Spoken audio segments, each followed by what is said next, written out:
you can actually find a genuine restart option for your iPhone 17. So usually in order to restart your iPhone 17, you have to shut down the phone and then manually turn it back on. However, if you go to settings and then proceed to accessibility and then open touch, you can enable assistive touch. There we go.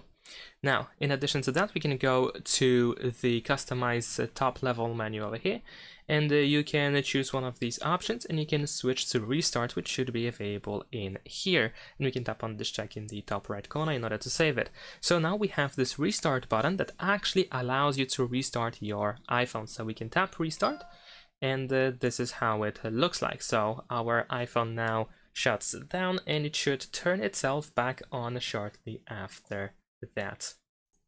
And there we go. This is how it looks like. And you might need to wait like 10 seconds, maybe even a little bit more, before the phone turns itself back on. But this is how we can restart the iPhone without having to manually turn it back on with the side button. Thanks for watching, leave a like and subscribe.